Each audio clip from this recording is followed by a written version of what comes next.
নিতাইয়ের জন্মস্থান দেখতে বেরিয়েছি আমরা মাস্টারমশাইরা। এই যে অচিন্ত্যবাবু পেছনে বসে আছেন, আমাদের হারুবাবু, আর সামনে আমাদের অপেক্ষা করছে। আমরা আমাদের সদয়বাবু এবং অনুপমকে নেব। আমরা যাত্রা শুরু করলাম। আমাদের টিম কমপ্লিট হলো। আমাদের টিম এবারে কমপ্লিট হয়েছে।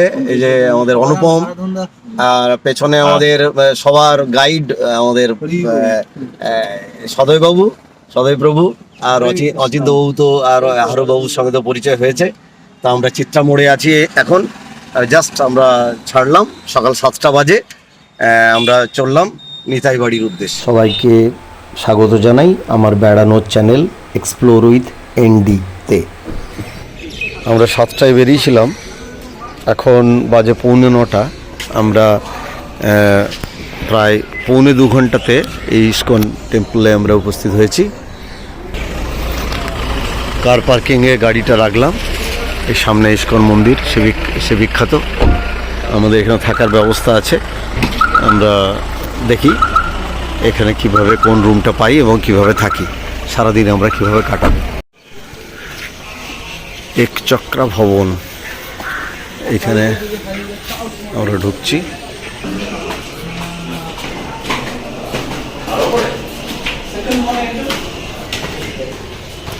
সেকেন্ড ফ্লোর, আমরা আমাদের ঘরকে সেকেন্ড ফ্লোরে বলছে নাকি, উপরতলাতে, ওই জন্যই সেকেন্ড ফ্লোরে, একবারে উপরতলায়। গরমের দিন, প্রচণ্ড গরম হওয়ার কথা, সেই কারণে এখানে আমরা এসি রুম নিয়েছি। এখান থেকে মন্দিরের দৃশ্য অত্যন্ত মনোরম। কার পার্কিং, এখানে আমাদের গাড়িটা পার্ক করা আছে। সামনে প্রসাদের কুপনের কাউন্টার, তারপরে মন্দিরের প্রবেশের গেট। আমরা একটু পরে মন্দিরে যাব। ইস্কন মন্দির, বীরচন্দ্রপুর, নিত্যানন্দের জন্মস্থান। এই ফাঁকে একটি দুঃসংবাদ দিই, আমাদের রুমের এসি কাজ করছে না। অনুপম এবং সদয়বাবু অনেক চেষ্টা করেও কোনো ফল হয়নি।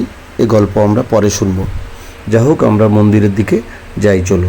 সারাদিন থাকতে হবে, তাই প্রথমেই আমরা প্রসাদের কুপন কেটে নিলাম। ব্রেকফাস্ট, লাঞ্চ এবং ডিনার। ব্রেকফাস্ট 30 টাকা, লাঞ্চ 60 টাকা এবং ডিনার 50 টাকা জন পিছু। ধুতি পাঞ্জাবি পরে সেজে গুজে এসেছি। মন্দিরে প্রবেশ করেই প্রথমে প্রতিষ্ঠাতা আচার্য শ্রীল প্রভুপাদকে প্রণাম করলাম। তারপর নিত্যানন্দ এবং শ্রীকৃষ্ণ রাধারানীকে শ্রদ্ধার্ঘ্য নিবেদন করলাম। এ প্রসঙ্গে জানিয়ে রাখি, বারবার আমরা যে নিত্যানন্দ ধামে আসি তার কারণ একটাই, যে নিতাই ভজলে গৌর পাবি, গৌর ভজলে কৃষ্ণ পাবি।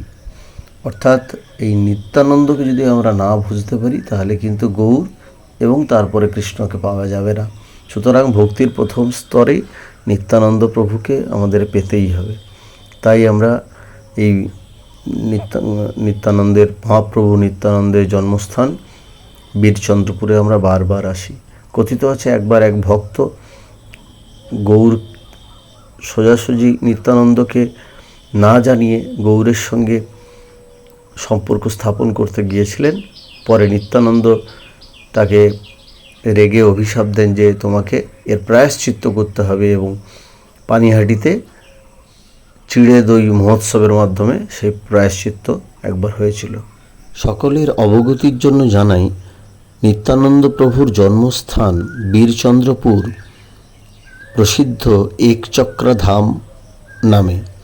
এটি অবস্থিত তারাপীঠ ও ময়ূরেশ্বরের ঠিক মাঝামাঝি জায়গায়। এই একচক্রা ধামে হাড়াই পণ্ডিতের গৃহে তিনি অবতীর্ণ হন। তিনি ছিলেন দ্বাপর যুগে কৃষ্ণের দাদা বলরামের অবতার।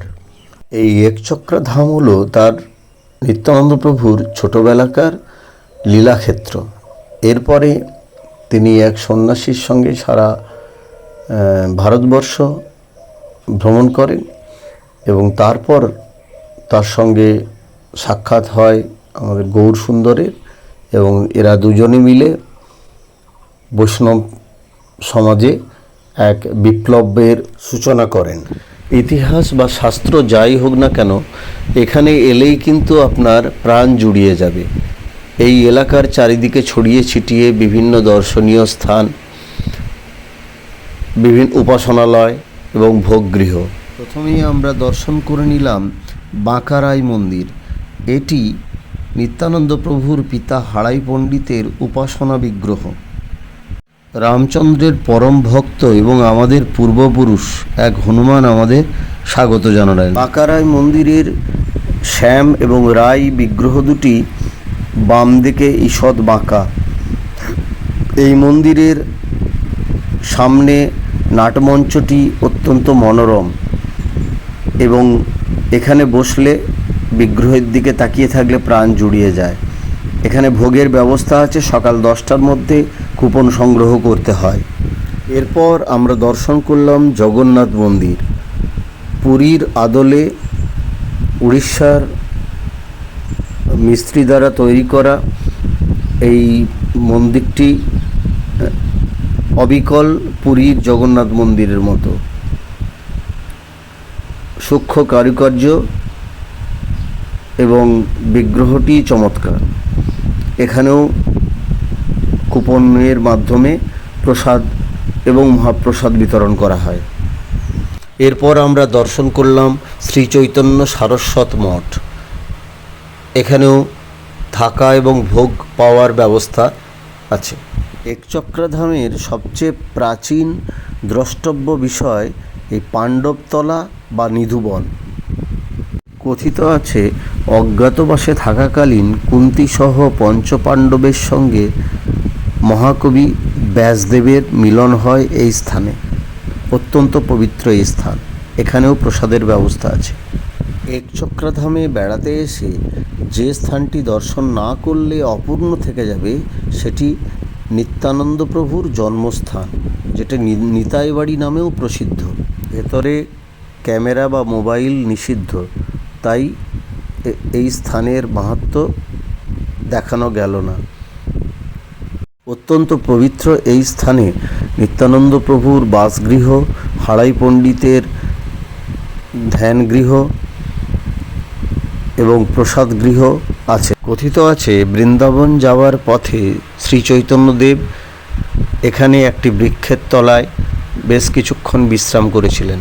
আমাদের দর্শনের অভিজ্ঞতা আরও বিশাল, কিন্তু ভিডিওটি অতিরিক্ত বড় হয়ে যাওয়ার কারণে সেটিকে আমরা দ্বিতীয় পর্বে আপনাদের সামনে উপস্থাপিত করব বলে রেখে দিলাম। ভালো থাকুন, জয় নিতাই, এবং অবশ্যই একচক্রাধামে আসুন, খুবই ভালো লাগবে। নিতাই ভজলে গৌর পাবি, গৌর ভজলে কৃষ্ণ।